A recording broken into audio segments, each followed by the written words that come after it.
नमस्कार दोस्तों, स्वागत करती हूँ आपका हमारे चैनल कंपेयरिंग वर्स में। तो दोस्तों, आज का कंपेयरिंग दो महान अभिनेत्री के बीच में हम आपको उनके फिल्मी करियर के बारे में बताने वाले हैं।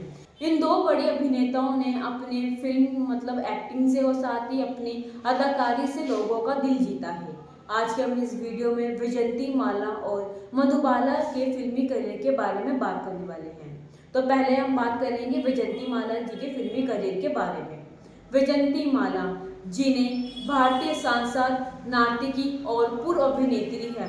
उन्हें हिंदी सिनेमा के सबसे बेहतरीन अभिनेत्री और नर्तकियों में से एक माना जाता है। उन्हें कई बार पुरस्कारों से सम्मानित भी किया गया है, जिसमें से 5 फिल्मफेयर पुरस्कार और 2 BFJA पुरस्कार शामिल हैं। उन्हें भारतीय सिनेमा की पहली महिला सुपरस्टार भी माना जाता है। उन्होंने 16 साल की उम्र में तमिल फिल्म वाजखाई 1949 से अपने करियर की शुरुआत की और इसके बाद वो तेलुगु फिल्म जीवितम 1950 में एक भूमिका निभाई। हिंदी सिनेमा में उनका पहला काम सामाजिक मार्गदर्शन फिल्म बाहर 1951 थी, जिसमें उन्होंने मुख्य भूमिका निभाई थी। इसी के साथ एक अभिनेत्री, भरतनाट्यम नाट्य गाना, कर्नाटक गायिका और नृत्य कोरियोग्राफर और सांसद है। वे अपने समय की सबसे अधिक परिश्रमी पाने वाली अभिनेत्री थी। उन्हें भारतीय सिनेमा की पहली महिला सुपरस्टार माना जाता है। उन्होंने 1949 में 16 साल की उम्र में तमिल भाषा की फिल्म वखाई और साथ ही 1950 में तेलुगु भाषा की फिल्म जीवितम से अपने करियर की शुरुआत की थी। बाद में वह दक्षिण भारतीय सिनेमा और हिंदी सिनेमा के स्वर्ण युग की सबसे प्रमुख अभिनेत्रियों में से एक बन गई और उन्होंने अब तक की सबसे प्रतिष्ठित अग्रणी अभिनेत्रियों में एक के रूप में भी जाना जाता है। बाद में वैजयंती माला ने बॉलीवुड की फिल्मों बहार और लड़की में अभिनय किया। नागिन में सफलता के बाद वैजयंती माला ने सफल तमिल और तेलुगु फिल्मों में जगह बनाते हुए खुद को बॉलीवुड की अग्रणी अभिनेत्रियों से एक के रूप में स्थापित किया। खुद को एक व्यवसाय अभिनेत्रियों के रूप में सफलतापूर्वक स्थापित करने के बाद वैजयंती माला 1955 में देवदास में चंद्रमुखी की भूमिका निभाई, जो सोने के दिल वाली एक वैश्य थी। अपने पहली नाटकीय भूमिका में उन्होंने 4थे फिल्मफेयर पुरस्कार में सर्वश्रेष्ठ सहायक अभिनेत्रियों के लिए पहला फिल्मफेयर पुरस्कार मिला, जहां उन्होंने ये कहते हुए पुरस्कार लेने से इनकार कर दिया था कि उनकी भूमिका सहायक भूमिका नहीं थी। वह फिल्मफेयर पुरस्कार से इनकार करने वाली पहली महिला बनी और साथ ही व्यक्ति भी बनी। इसके बाद वैजयंती माला जी ने नई दिल्ली, नया दौर और आशा जैसी कई ब्लॉकबस्टर फिल्में में दिखाई दी। वह 1958 में अपनी सफलता के शिखर पर पहुंच गई, जबकि उनकी 2 फिल्में साधना और मधुमती के लिए सर्वश्रेष्ठ अभिनेत्री के लिए 2 बार फिल्मफेयर पुरस्कारों के लिए नामांकन किया गया था। इस समय वैजयंती माला ने तमिल फिल्मों में वापसी की, जहां उन्होंने वजीकोटी वल्लम और इरुबम थेरई, बगदादा थिरुदन और तेन निलुबा के साथ व्यवसाय सफलता का जो कि स्वाद चखा। तो वहीं 1961 में दिलीप कुमार की गंगा जमुना की रिलीज में उन्हें एक देहाती गांव की लड़की धन्नो का किरदार निभाते हुए देखा गया था, जो अवधि बोलती हुई नजर आई थी। आलोचकों ने उनके प्रदर्शन की सराहना की और जबकि कुछ ने इसे अब तक का उनका सर्वश्रेष्ठ करार दिया। उन्होंने गंगा जमुना में अपनी भूमिका के लिए सर्वश्रेष्ठ अभिनेत्री का अपना दूसरा फिल्मफेयर पुरस्कार जीता। तो वहीं 1962 से शुरू हुआ उनका अधिकांश फिल्मों ने बॉक्स ऑफिस पर औसत या खराब प्रदर्शन किया। हालांकि 1964 में संगम की सफलता के साथ उनका करियर फिर से अपने चरम पर पहुंच गया। उन्होंने एक आधुनिक भारतीय लड़की की भूमिका निभाकर खुद को फिर से बॉलीवुड में स्थापित किया, जो कि आकर्षक वेशभूषा और वन पीस स्विमसूट में दिखाई दी। उन्होंने संगम में राधा की भूमिका के लिए 12वें फिल्मफेयर पुरस्कार में अपना तीसरा सर्वश्रेष्ठ अभिनेत्री का पुरस्कार प्राप्त किया।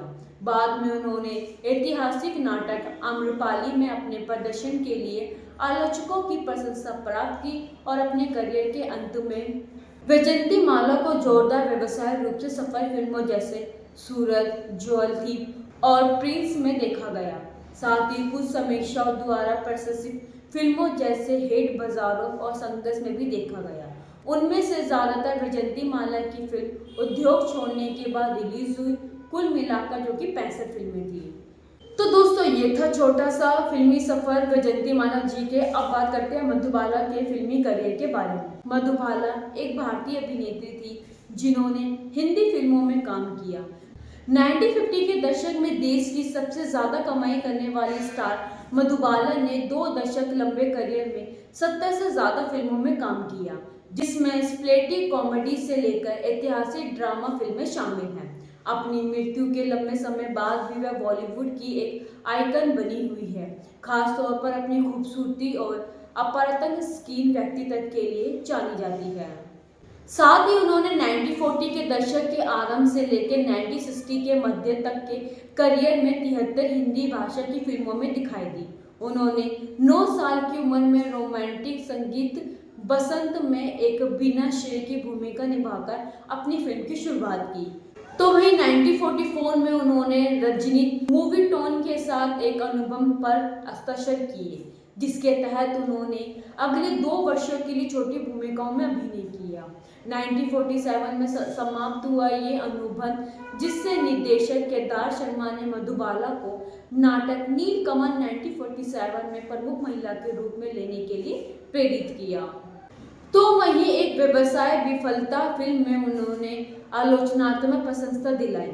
थोड़े समय के लिए मधुबाला ने कई सफल प्रस्तुतियों में अभिनय करना जारी रखा, जिसमें रोमांटिक संगीत दुलार, वही ड्रामा फिल्म बेकसूर और वहीं संदिल और इसके साथ ही बादल तराना फिल्में शामिल है, जिसमें अक्सर वह देवा आनंद, दिलीप कुमार और प्रेमनाथ जैसे अभिनेताओं के साथ काम किया। 1953 में मधुबाला ने अपनी खुद की प्रोडक्शन कंपनी की स्थापना की, जिसका नाम मधुबाला प्राइवेट लिमिटेड था। बाद में उन्होंने महबूब खान की रोमांटिक ड्रामा अमर 1954 में एक लेखक समर्थक की भूमिका निभाई और सामाजिक फिल्म नाता 1955 का निर्माण किया, जिसमें उन्होंने अभिनय भी किया, लेकिन दोनों ही फिल्में आर्थिक रूप से असफल साबित हुई, जिसके कारण प्रेस ने उन्हें बॉक्स ऑफिस पर जहर करार दिया। मधुबाला के करियर ने 1955 में एक महत्वपूर्ण मोड़ लिया, जब उन्होंने फिल्म निर्माता गुरु दत्त के साथ उनके प्रोडक्शन मिस्टर एंड मिसेस 55 यानी कि में एक बिगडेल अधिकारी की भूमिका निभाई, एक बेहद सफल रोमांटिक कॉमेडी जिसने सुविधा के विवाह का विज्ञापन किया।